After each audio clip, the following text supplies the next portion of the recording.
How can you be a pan-Africanist? Got this spirituality So, guys, I hope you're all doing so well. Welcome back. But on today's video, guys, we're gonna just literally analyze teachings of Imboni Uzwi. And on today's episode, we're just gonna watch a particular video, guys. This video is of Imboni talking about Pan-Africanists who don't subscribe to African spirituality. So we're just gonna look at the video and literally provide our own umbono wethu, our perspective of what guys is in that regard. Just let us watch this video, guys, and now have your say on the comment section. Don't forget to like, don't forget to share. How So guys, can let us you watch be this a video pan-Africanist? and come back again and analyze it properly. Ukholelwa ki religion eyafika nabacindezeli kodwa ngapha uzibiza pan-Africanist. How can you be a revolutionary kodwa ngapha ungasubscribe ku spirituality?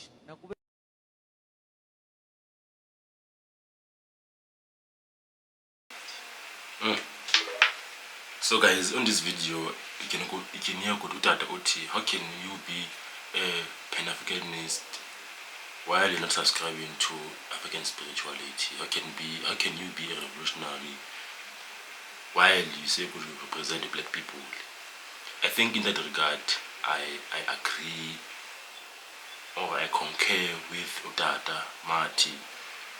You cannot represent black people while spirituality is misplaced. We all know Kuti, when you read as revolutionaries, when you read about history, when you read about the revolution and how did the white man conquered black people here in our continent, we read the different stories. We read very, very painful stories about how the colonizers took our land. Guys, now you are saying that you are a Christian, but we all know how did the religion came in Africa, how was it introduced, and how was it used to perpetuate colonialism. Yes, guys, like old people will tell you when they were in jail, incarcerated, the white man will force them to read the Bible. I know of such like that guy is now an old man. He told me like during his time of the struggle in jail, they will force them to read the Bible. They will force it on them.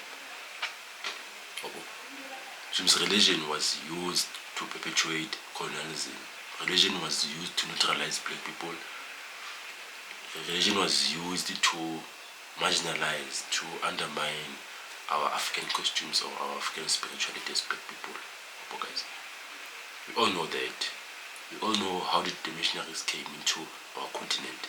We all know how missionaries came and preached their religion in our continent. We do not go to them. Till now, we were not born as Christians or as people who are religious. We were not born like that. Like they forced this thing on us. That's what as Africans must understand and know.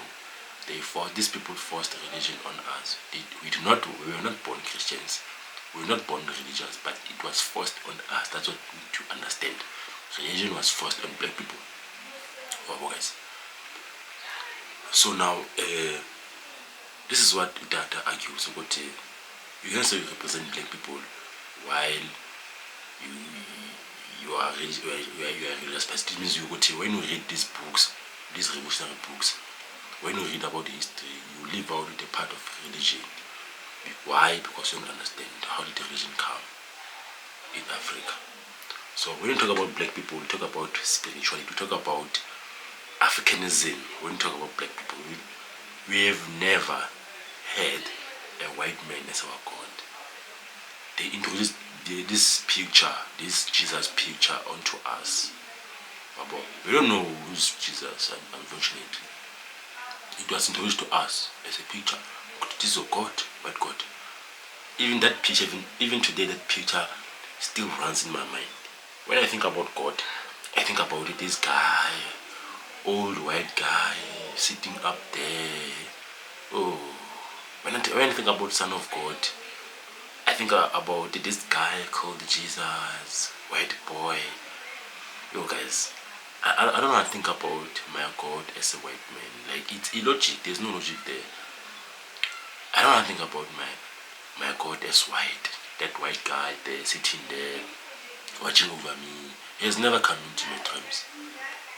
He has never came into my dreams. I dream a lot. I dream a lot about my ancestors. Not this guy, old white guy in heaven there. Wow. So guys, this thing of Pan-Africanists saying Guti, they neglect the part of Africanism, of being an African, or the part of spirituality. Like, it's illogic. It's anti-revolutionary, or it's counter-revolutionary. It's anti-progress. Because if you neglect the part of how Africans display themselves out there, how Africans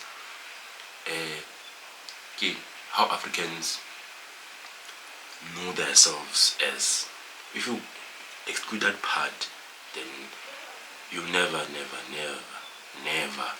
ever win fight against colonialism. Because the moment we subscribe to religion, the moment we become religious people, we are inculcating the spirit of slavery, colonialism, apartheid on us, on ourselves.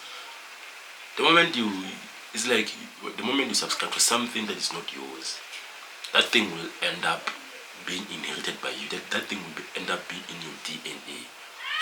It means colonialism will never end until we fix our spirituality, until we fix ourselves, until we fix our Africanists or Africanism in us. Which means for us to completely end colonialism, we ought to start firstly by ensuring that we go back to our roots. Which means the more we perpetuate, the more we subscribe to religion, is the more we'll get colonized. The more we are religious people, the more we'll get more colonized as abantu. So we ought to understand, we ought to know our countries, we ought to know where we are from, and where we are and where we are going. As abantu. But this thing, I'm just agreeing with the statement of Ubaba Kuti, like, as a black person, if you want to represent black people, you must embody the costumes, must embody everything that is blackness in you. You must never embody the part of fighting against colonialism through marching, through speaking out about it. Yes, those are one of the examples you can use to fight colonialism or apartheid. But the complete fight against colonialism is through finding ourselves spiritually as black people, but not only through politics. Politics will never bring solution to black people if and only if those politics, they are not African and don't include blackness, or they don't include spirituality of black people. So those politics, if you want to use politics to navigate ourselves around this world, to fight against colonialism, we ought to make sure that those politics run with our spirituality, run with our blackness, run with our way of doing things. African solutions for African problems. That's the reality, and that's what we are preaching right now as Africans who subscribe to spirituality. Religion is not an African solution. Religion is an African problem. African problem is religion. Africans, we have a problem with religion, and our solution is spirituality. African problems, colonialism, solution, spirituality. African people problems, neo-colonialism, black against black, violence can be stopped through spirituality. Everything that is counter-blackness can be fought with the use of our spirituality as black people.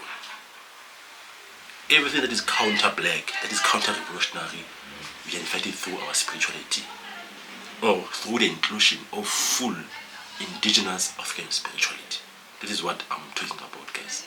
I hope I'm clear with what I've just mentioned, and I agree indeed with what Tata. Blackness, or African black people must come back to our roots to fight against colonialism. Revolutionaries, politicians, black politicians, if you want to liberate your people, go back to your spirituality, go and know yourself, go and know your community, go and understand how black people live, go and understand how black people used to live before colonialism. Therefore, you will understand where we are going. But right now, we are taking our own side. We cannot fight colonialism while we are still suffering to religion. That's counter-revolutionary at its best. Hence, right now we're experiencing new colonialism. It is because of what? It is because there's still this thing that is called religion. Because religion came with many factors. Religion came with being inferior to oneself as black people. Religion came with jealousy to ourselves. Religion came with undermining black progressive people. Religion came with judging other people. Religion came with patriarchy. Religion came with fighting black on black violence. Religion came with everything that is counter-black. It came with religion. Religion came with accepting the current status quo. Religion came to actually make us to understand to make sure that it perpetuates colonialism. So guys, we'll talk about more of such topics in the next video. Thank you very much for watching this video. Ngiyabonga. Enkosi.